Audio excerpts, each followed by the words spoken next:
Tonight, deleted WhatsApp messages. The COVID-19 inquiry. Here's Nicola Sturgeon deleted all her WhatsApps during the pandemic.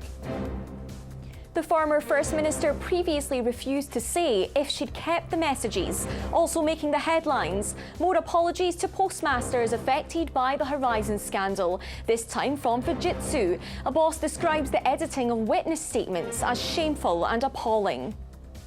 It makes you sick thinking that you knew all that time what you were doing to people. You knew you were putting them in jail for your mistakes, your problems. In sport, it's a crazy situation. The Rangers manager Philippe Clement wants the club to improve its transfer model. Oh, my hero! Oh, son! And a woman mauled by an XL bully dog is reunited with her rescuer. I'm Courtney Cameron in Edinburgh. And I'm John Mackay in Glasgow. This is the STV News at 6.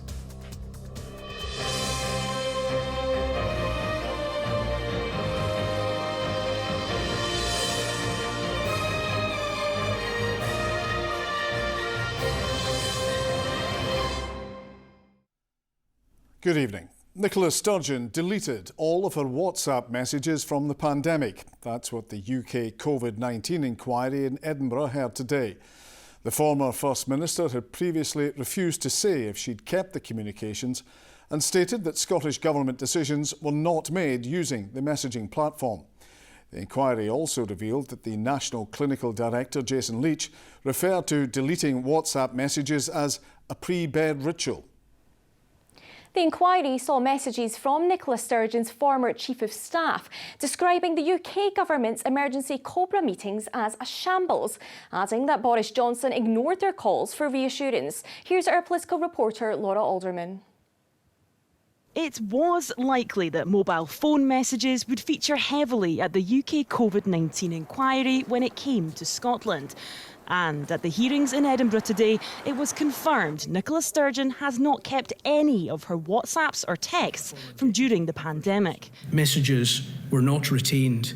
They were deleted in routine tidying up of inboxes or changes of phones, unable to retrieve messages. In August 2021, the former First Minister gave her assurances that no messages would be off limits for the inquiry, but has since refused to say whether she deleted WhatsApps or not, insisting the platform was not used for making government decisions. I have already set out and will continue to set out to the inquiry how I operated, how I worked during the COVID pandemic, what I hold, what I don't hold, and the reasons for that. The inquiry also heard former Deputy First Minister John Swinney had his WhatsApps on an auto-delete function, and an admission that the Scottish Government's policies on the use and retention of messages were not fit for purpose. I would accept, and I think this is very much learning and understanding the hurt and frustration that there has been as well of not being able to receive all the WhatsApp messages, for example.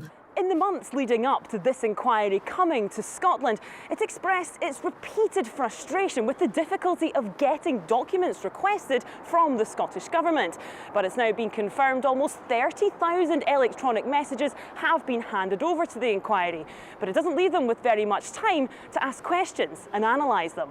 The inquiry also quizzed former top civil servant Ken Thompson on messages he sent in August 2020, telling other high-profile staff, "You know where the clear chat button is. Plausible deniability are my middle names."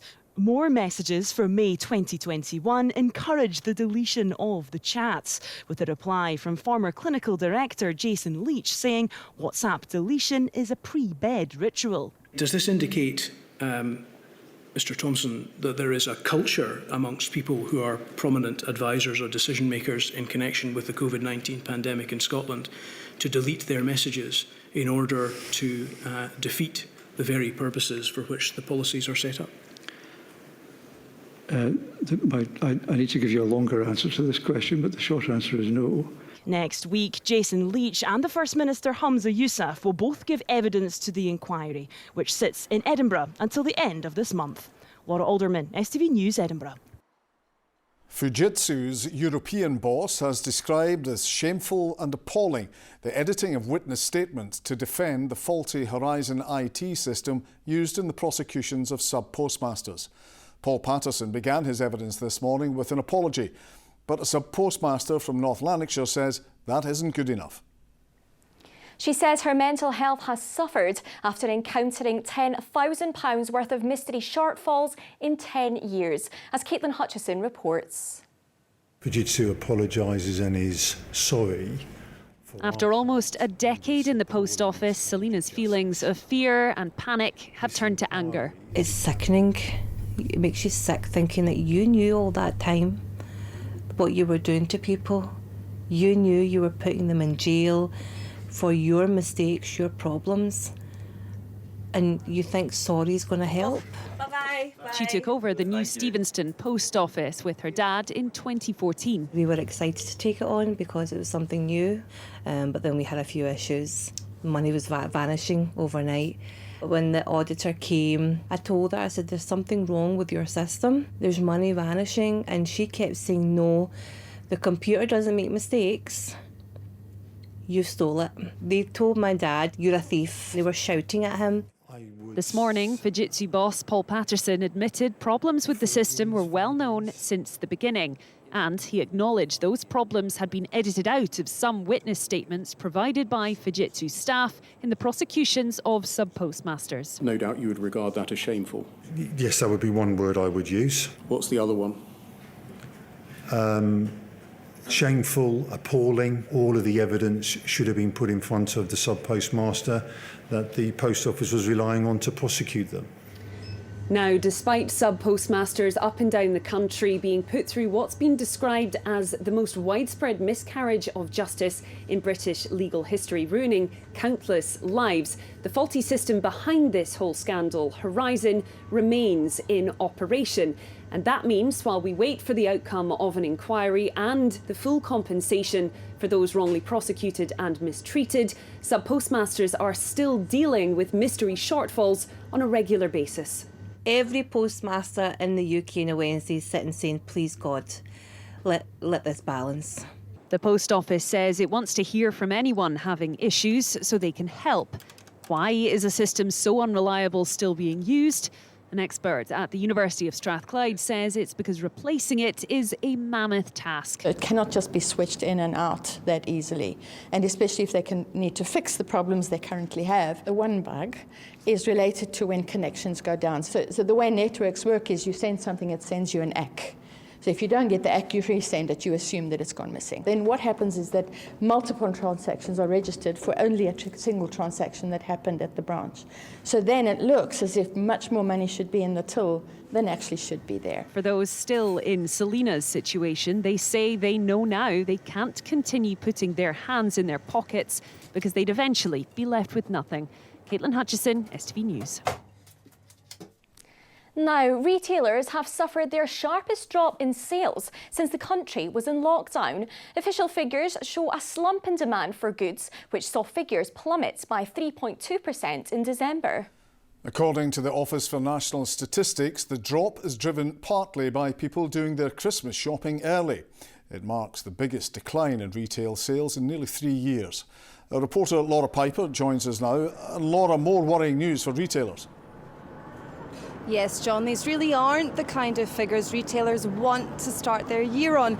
This is a busy scene here tonight. This is one of Scotland's busiest shopping centres. We've seen customers pop in and out here all day, but the statistics for last month really don't look so bright. Retailers saw figures slump, particularly customers choosing to purchase sort of smaller, less expensive items rather than large, more expensive ones. Food sales in particular, we saw a sharp decline there, making a worrying time for those in the industry. For this shop in Edinburgh, every sale matters. Their profits go into training people with learning disabilities to work in retail. Debbie and Brian have showed me a lot of work skills, and I've seen a huge improvement in myself, and you know, so it's something to to be proud of. Miles is one of more than 100 retail graduates from this shop entering into a struggling sector. We try and tailor things to the needs of our trainees and work out what's the best for them, but we have seen that there's not as many jobs to go to, so a lot of our people have stayed on a bit longer, and that was due to the pandemic a lot of the time, and the cost of living.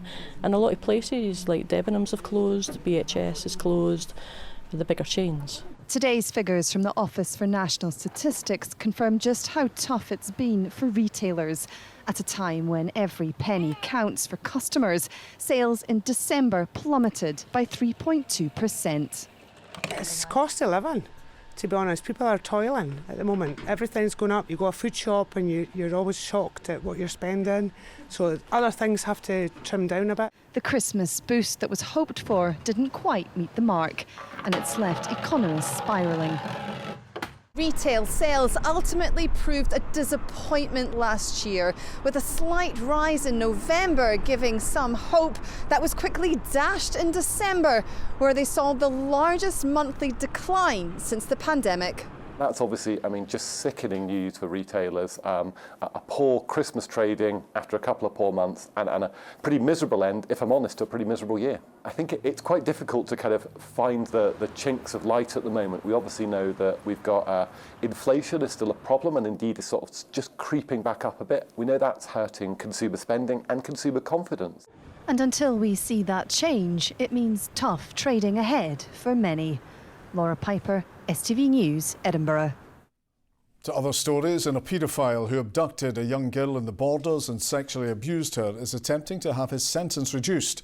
53-year-old Andrew Miller, who was dressed as a woman at the time of the offence, was jailed for 20 years in October. He's arguing the prison term is excessive and failed to take account of his early guilty plea. A former prison governor says the time taken to make the decision to remove a teenager from suicide watch in Pullman Young Offenders Institution was woefully inadequate. Nick Cameron was giving evidence to a fatal accident inquiry into the deaths of William Lindsay and Katie Allen, who died in custody in 2018. A sheriff heard a meeting to assess 16-year-old William's case lasted 5 minutes. A former youth footballer for Celtic and Rangers killed a teenage pedestrian in a drunken hit-and-run. Kieran Dixon fled the scene after hitting 18-year-old Aidan Pilkington in Glasgow's Crow Road in September 2021. The High Court in Glasgow heard the now 22-year-old was 3 times over the limit after drinking beers and strong cocktails. Investigators believe he was driving at almost 70 miles per hour at the time of the crash. Dixon pled guilty to causing death by dangerous driving and will be sentenced later. A union says it's actively seeking compensation for workers impacted by the collapse of the house builder Stuart Milne. Unite says staff were given no notice ahead of their redundancy earlier this month. They met in Glasgow earlier to discuss legal support. Workers say they were left in disbelief after losing their jobs. If the bank were in control, then ultimately the bank have sold us down the river to dissolve a business that could have been broken into pieces and sold to other outlets. And there was always options on the table. Commuters braved a slippy journey this morning as thick ice sheets covered pavements and roads across the Central Belt. Visits to one minor injuries unit were up around 15% today. The majority were people who had fallen. Glasgow City Council said early morning rain landing on frozen streets created very challenging conditions. Brandon Cook reports. On streets across Glasgow today, many people opted to glide. Thick sheets of ice covered many of the city's pavements and roads. Look at the ice. Look. Making life very difficult and in some cases quite dangerous. It was treacherous this morning, very, very slippy. I did actually adopt the penguin walk, I have to say. Even though it was only 10 feet to my car, I had to do it. Yeah, it was quite a shock. It's slippy. Very cold. Yeah, very cold, very slippy. I actually nearly fell a couple of times, so yeah. Early morning rain is said to have washed the salt from previously treated roads. Of course, not all roads were treated, but it wasn't just Glasgow which felt the brunt. This was Paisley earlier, with similar conditions reported right across the west. Well, as you can see, the ice is mostly melted throughout the course of the day, and that's perhaps a sign of things to come. We're expecting a milder few days coming up than what we just experienced the past week. But for those working over here at Glasgow's New Victoria Hospital, the ice wasn't just a nuisance. In fact, it kept them busy all day. I just couldn't believe that I had actually fallen. 80-year-old May broke her wrist. She slipped on her way to get the morning papers. But that's me, I'll not be able to go to the swimming now for about a month lately, which gets right up my nose. Staff here say they've seen well over 100 patients today, the vast majority of them ice-related falls. Exceptional volume of patients today, just with the black ice first thing caught people unawares. And temperatures a wee bit warmer, so people came out thinking it probably wasn't slippy, and then they've been falling. After a week of Arctic airflow, thankfully, predictions suggest a milder few days to come. Hopefully that means less ice and fewer injuries. Brandon Cook, STV News, Glasgow. Now Rahman has the sports and a look ahead to the weekend. Thanks very much, John. Good evening to you all. Philippe Clement wants to see a better transfer model at Rangers and says it's crazy there are 5 players at the club who'll be out of contract in the summer. At Celtic, Brendan Rodgers says the club don't need to sell Matt O'Reilly. That after it was claimed Spanish side Girona are interested in the midfielder. With more on this, plus news from Hearts and Hibs, here's Jamie Borthwick. Scottish Cup weekend marks the end of the winter break for Premiership clubs, but there's still unfinished business to be done in the transfer market. For Philippe Clement, the goal is to create a more valuable squad. We want to get transfers in that can have impact now, but also can have added value for the next couple of years on the field and selling them for bigger amounts. Because if you look back, the last couple of years, I think this is also one thing that the club has missed. And you need to have players who are in contract in your club. So like this season, to have 5 players out of contract, it's a crazy situation because you throw away money. Matt O'Reilly has been in stellar form for Celtic, leading to speculation over a big money move away. Of course, the club's in a really strong position. We've no need to sell, and we have no thoughts of selling. He's really, really happy here. So for him as a young player, who I know is a brilliant professional, all he wants to do is improve, and you can see the improvement here. Hearts have offered Lawrence Shankland an improved deal to remain at the club, but so far they've received no interest from sides looking to lure away the Premiership's top scorer. Football's like Wild West. What people think is good and what they don't think is good, the perceptions, whatever it may be. For us, we're grateful that there's none, because I think over especially the last 2 months he's shown he's incredible talent. We'll do all we can, and for Shanks he'll concentrate on his football. Andy Halliday is heading out of Tynecastle. He's joined Motherwell on loan until the end of the season and will sign permanently for them in the summer. Former QPR midfielder Luke Amos is on trial with Hibs, who yesterday signed winger Meziane Molida on loan. I knew coming into the club that this window was going to be really tight, and what we have to try and do is be creative, and try and bring players in like Meziane, which is a one-off situation. But we need to keep looking for situations like that. And a couple of players obviously gone out on loan already, maybe 1 or 2 more. Hibs travel to Forfar tomorrow while Dumbarton welcome Rangers, and on Sunday Celtic host Buckie Thistle. Meanwhile, it's all Premiership for Kilmarnock versus Dundee. Livingston take on Raith Rovers, and Hearts are away to Spartans. Jamie Borthwick, STV News. Well, the 4th round of the Scottish Cup gets underway tonight as the bottom team in League 2, Clyde, welcome Aberdeen. Ian McCall's side will be looking to cause an upset against their Premiership opponents. Ronnie Charters is there for us tonight.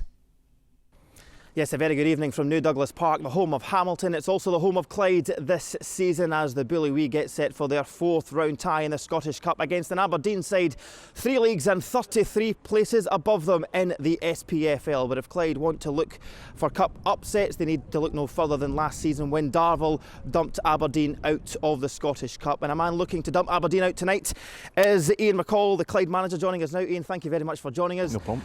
Your thoughts on a huge night for Clyde? Well, it is a huge night, but it's not anywhere close to the league matches, which are very, very important, way more important than tonight. Nothing really to lose tonight. Then go out and enjoy it, work hard and see where it comes. Any football match you can win. We know it's not going to be easy. I think, as you mentioned, I think the Darvel game last year probably goes against us. Well, if I was the manager of Aberdeen, I know what I'd be saying.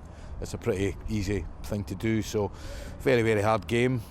They're well above us in the leagues, but everybody's above us in the league, so it'll be a tough game, but we'll give it our best. Players settling up for it as well, under the lights on the TV. It's a big night for your players, eh? Yeah, they're all looking forward to it. I mean, unfortunately, there's 3 or 4. A few of the new signings are cup tied, because there's definitely been an improvement in the team. A couple of injuries, unfortunately, but you know, we've got 15, 16 players and they'll all be raring to go and they'll give their best. Promise them a win bonus if they get through this one. They will get a win. They will get a win bonus. They were wanting appearance, but that soon get kiboshed. But they will get a bonus if they win.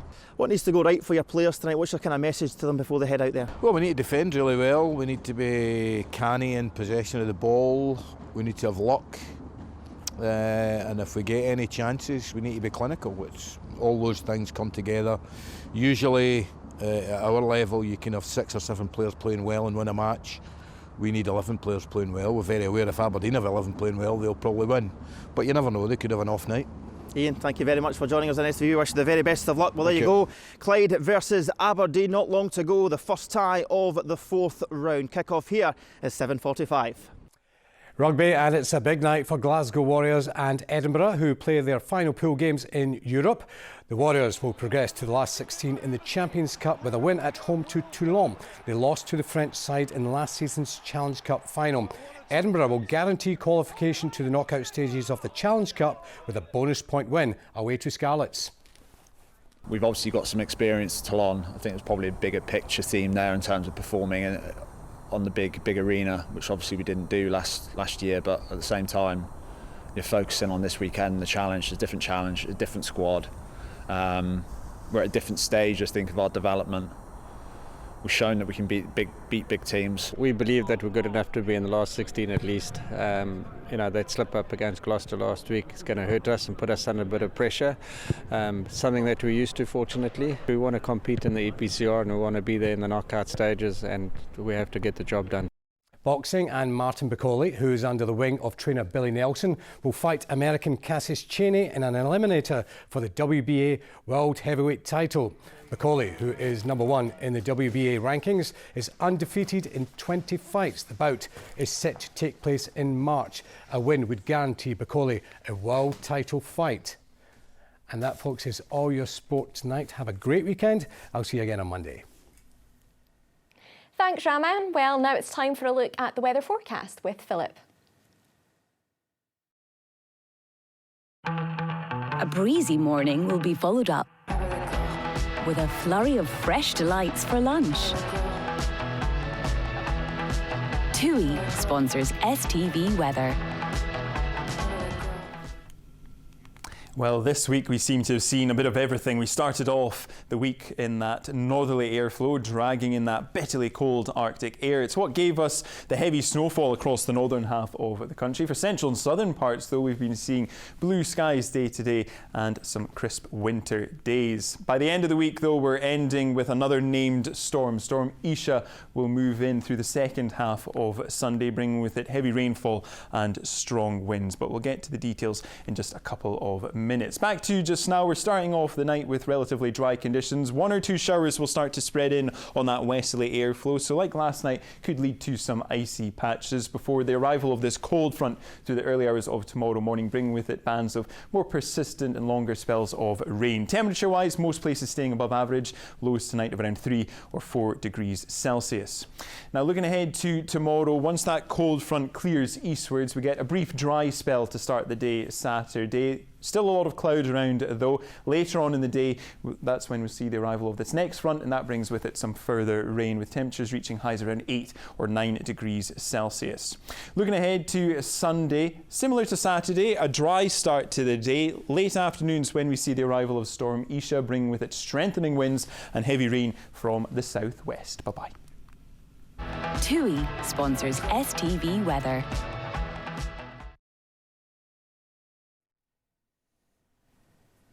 And finally, last week we brought you the horrific story of Isabel Boyd, who'd been mauled by an XL bully dog outside her home in Clackmannanshire just before Christmas. Well, she's finally been reunited with her rescuer, 22-year-old Stephen. He bravely fought off the dog with his skateboard and saved his neighbour's life. Vanessa Taff has been to meet the pair, and a warning: her report contains images of Isabel's injuries which viewers may find distressing. Hi, Isabel. Hi, Stephen. Oh, my hero. Oh, son. Oh, it's so lovely to see you. These are for you. Oh, thank you so much. You're going to make me cry. Reunited with the young man who saved her life. He is honestly amazing. He's my hero and my family's hero. Definitely. Thank A you. young laddie to do what he did was unbelievable. There's no words can say how I feel, because if it wasn't, who's to say I wouldn't even be here today, because that dog got me down. And if it wasn't for him coming to the rescue, I don't know what would have happened. So, all my life. 77-year-old Isabel was viciously attacked by an XL bully dog in December. She fractured her arm and knee, spending 11 days in hospital. So I saw it from the window of my house. I just saw Isabel lying on the ground with a dog over her. I grabbed the first thing I saw, which was my skateboard, and I just came down. The attack happened here. By the time I came down, Isabel had been pulled against the wall and then onto the ground. And from there I just had to kind of try and pry the dog off as well I could. It's been a traumatic ordeal that they're both coming to terms with. It could have just went in such a worse way. Because it was a time at school, it was just about 9:30. It could have been a child, and the child wouldn't have stood any chance. As you said, the size of the dog, I can't remember it, Oh, but it was- I know you said it wasn't. It was huge. On its back legs, it was probably standing over me. And it was one of the larger breeds of XL bullies that I've seen. As Isabel continues with her recovery, it's the start of a new friendship. Has this brought you closer? Well, I hope so, because I can see him from my back garden. So hopefully now I'll say hello when I say hello. Definitely. Vanessa Taff, STV News, Clackmannanshire. Oh, Stephen, what a local hero. Indeed. Well, that's all from us for tonight. We will have bulletins throughout the weekend, so you can keep up to date with what's happening. But for the moment, from all of us, thank you for watching and have a good night. Good night.